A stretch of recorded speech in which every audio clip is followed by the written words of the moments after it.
নমস্কার। কথাকলির আসরে তোমাদের সবাইকে স্বাগত।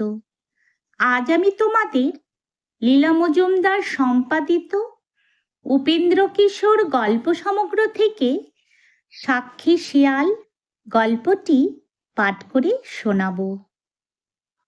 একজন সওদাগর একটি ঘোড়া নিয়ে বেড়াতে যাচ্ছিল। যেতে যেতে তার বড্ড ঘুম পেল। তখন সে ঘোড়াটিকে একটা গাছে বেঁধে সেই গাছের তলায় ঘুমিয়ে রইল। এমন সময় এক চোর এসে সওদাগরের ঘোড়াটিকে নিয়ে চলে যাচ্ছে। সওদাগর ঘোড়ার পায়ের শব্দে জেগে উঠে বললে, কি ভাই, তুমি আমার ঘোড়াটিকে কোথায় নিয়ে যাচ্ছ? চোর তাতে ভারী রাগ করে বললে, তোমার ঘোড়া আবার কোনটা? শুনে সওদাগর আশ্চর্য হয়ে বললে, সে কি কথা, তুমি আমার ঘোড়া নিয়ে চলে যাচ্ছ, আবার বলছো কোনটা আমার ঘোড়া? দুষ্টু চোর তখন মুখ ভার করে বললে, খবরদার, তুমি আমার ঘোড়াকে তোমার ঘোড়া বলবে না বলছি। সওদাগর বললে, কি, আমি আমার ঘর থেকে ঘোড়াটাকে নিয়ে এলুম, আর তুমি বলছো সেটা তোমার? চোর বললে, বটে, এটা তো আমার ওই গাছের ছানা, এক্ষুনি হলো। তুমি বুঝে শুনে কথা কও, নইলে বড় মুশকিল হবে। তখন সওদাগর গিয়ে রাজার কাছে নালিশ করলে, মহারাজ, আমি গাছে আমার ঘোড়াটিকে বেঁধে ঘুমোচ্ছিলুম, আর ওই ব্যাটা এসে তাকে নিয়ে যাচ্ছে। চোর হাত জোড় করে বললে, দোহাই মহারাজ, এটি কখনোই ওর ঘোড়া নয়, এটি আমার গাছের ছানা। ছানাটি হতেই আমি তাকে নিয়ে যাচ্ছিলুম, আর ওই ব্যাটা উঠে বলছে কিনা ওটা ওর ঘোড়া, সব মিথ্যে কথা। তখন রাজামশাই বললেন, এ তো ভারী অন্যায়। গাছের ছানা হলো, আর তুমি বলছো সেটা তোমার ঘোড়া? তুমি দেখছি বড় দুষ্টু লোক, পালাও এখান থেকে। বলে তিনি ঘোড়াটা চোরকেই দিয়ে দিলেন। সওদাগর বেচারা তখন মনের দুঃখে কাঁদতে কাঁদতে বাড়ি ফিরে চলল। খানিক দূরে গিয়ে এক শিয়ালের সাথে তার দেখা হলো। শিয়াল তাকে কাঁদতে দেখে বললে, কি ভাই, তোমার মুখ এমন ভার দেখছি যে, কি হয়েছে? সওদাগর বললে, আর ভাই, সে কথা বলে কি হবে, আমার ঘোড়াটি চোর নিয়ে গেছে। রাজার কাছে নালিশ করতে গেলুম, সেখানে চোর বললে কি না ওটা তার গাছের ছানা। রাজামশাই তাই শুনে ঘোড়াটি চোরকেই দিয়ে দিয়েছেন। এ কথা শুনে শিয়াল বললে, আচ্ছা, এক কাজ করতে পারো? সওদাগর বললে, কি কাজ? শিয়াল বললে, তুমি আবার রাজামশাইয়ের কাছে গিয়ে বলো, মহারাজ, আমার একজন সাক্ষী আছে।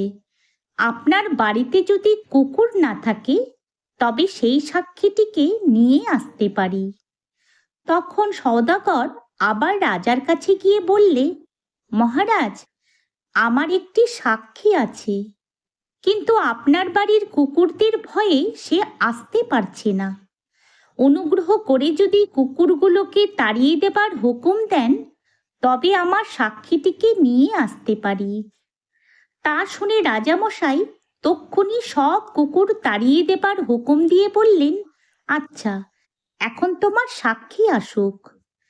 এসব কথা সওদাগর শিয়ালকে এসে বলতেই শিয়াল চোখ বুজে টলতে টলতে রাজার সভায় এলো। সেখানে এসেই সে দেয়ালে হেলান দিয়ে ঝিমোতে লাগলো।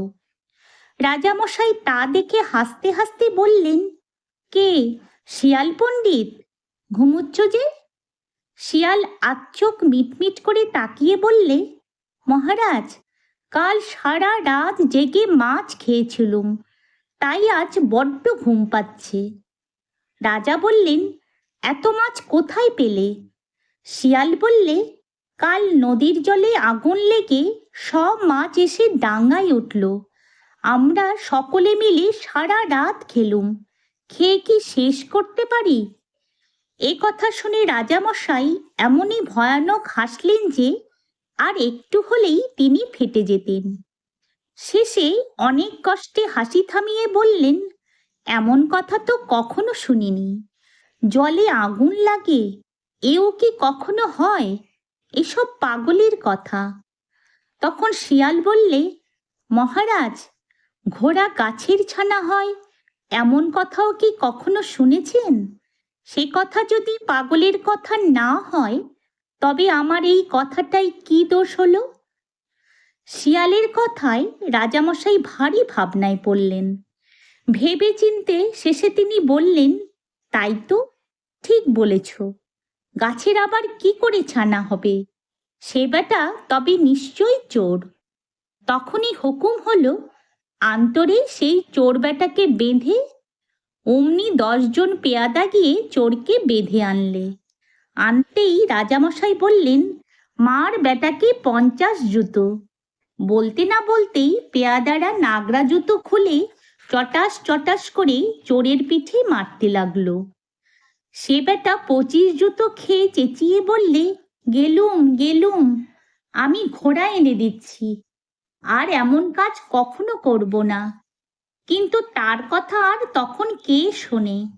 50 জুতো মারা হলে রাজা বললেন, শিগগির ঘোড়া এনে দে, নইলে আরো 50 জুতো। চোর তাড়াতাড়ি ছুটে গিয়ে ঘোড়া এনে দিল। তারপর তার নিজ হাতে তার নাক কান মলিয়ে, মাথা চেঁচে, তাতে ঘোল ঢেলে হতভাগাকে দেশ থেকে দূর করে দেওয়া হলো। সওদাগর তার ঘোড়া পেয়ে শিয়ালকে আশীর্বাদ করতে লাগলো।